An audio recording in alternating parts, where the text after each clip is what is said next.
This officer observed the vehicle made an improper turn, nearly causing an accident with the vehicle turning next to him by turning into the wrong lane. Is that what you saw?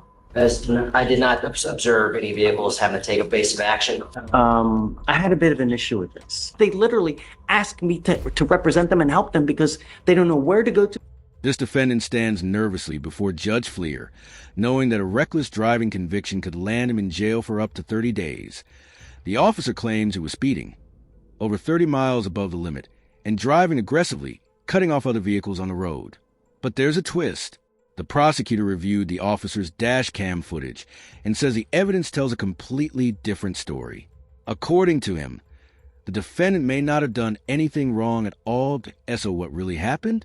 Let's find out if justice will be served, or if this man will face 30 days behind bars. You're charged with reckless driving. You're facing up to 30 days in jail and/or a $500 fine.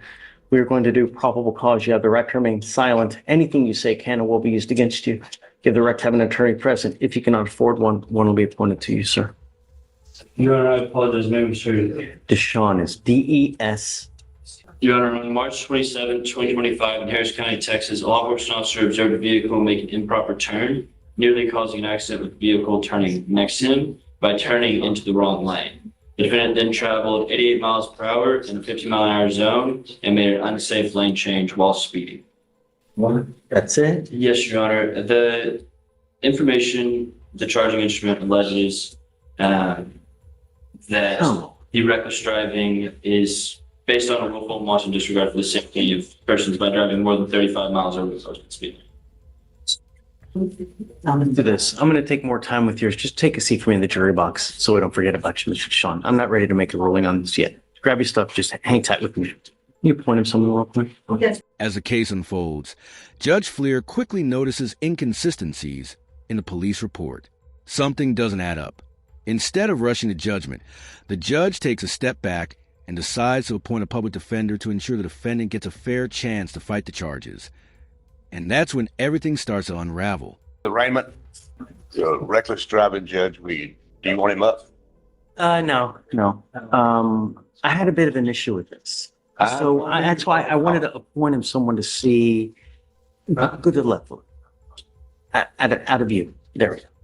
Okay. So, can you read me the DIMS again, Alex? Yes, Your Honor. So on March 27, 2025 in Harris County, Texas, officer observed the vehicle made an improper turn, nearly causing an accident with the vehicle turning next to him by turning into the wrong lane. Defendant then traveled at 88 miles per hour in a 50-mile-per-hour zone and made an unsafe lane change while speeding.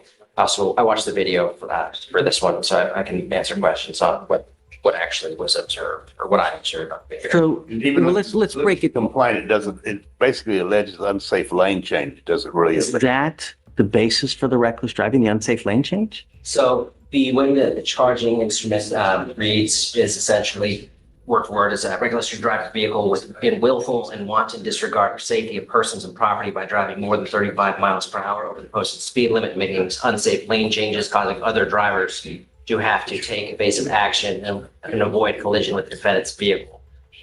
Is that what you saw? I did not observe any vehicles having to take evasive action. What I observed specifically was the defendant coming out of the parking lot on Theater Road. He does cut across 3 lanes to go to the far lane, but I didn't see any vehicles having to take evasive action, slam the brakes on. In terms of speeding, I'm not sure if he was speeding or not, but it did look consistent with the flow of traffic with the exception of passing other vehicles. I'm going to admonish you. I think that's fair, Your Honor. Come up. Who is it again? Brendan. Mr. Deshaun, do you watch the news? Yes, sir. Do you really? Yes, sir. Do you really watch the news? Every single day in our county, someone dies because of a boneheaded move that's made in a car. Every single day. Not just one, multiple lives are taken on our streets just because people drive in such a manner that they end up killing someone. You know, yours is not the worst, and I'm going to find no probable cause. But be safe. You know, we're not asking for much. Don't drive unless you have a license.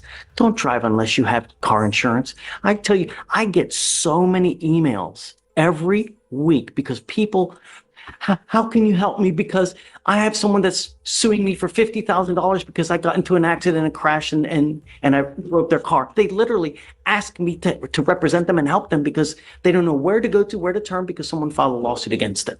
If someone does that and you get a judgment against you, you're hosed. Get car insurance. And when you drive, do it in a manner that you're not going to injure or kill someone. We're not asking for much. All right? We had a conversation about that already, Judge. Be safe. It's not much. You know, if you got to get somewhere in a hurry, leave earlier. All right? All right. I'm going to find no problem causing your case. All right? Take care, man.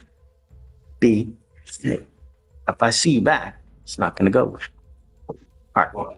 Please. In the end, the truth comes from the dash cam footage. The prosecutor confirms that it does not support the officer's claims, raising serious questions about what really happened during the stop. This case leaves a bigger issue on the table. What should happen when officers are caught making false claims in official reports? Let me know your thoughts in the comments. And as always, thanks for watching.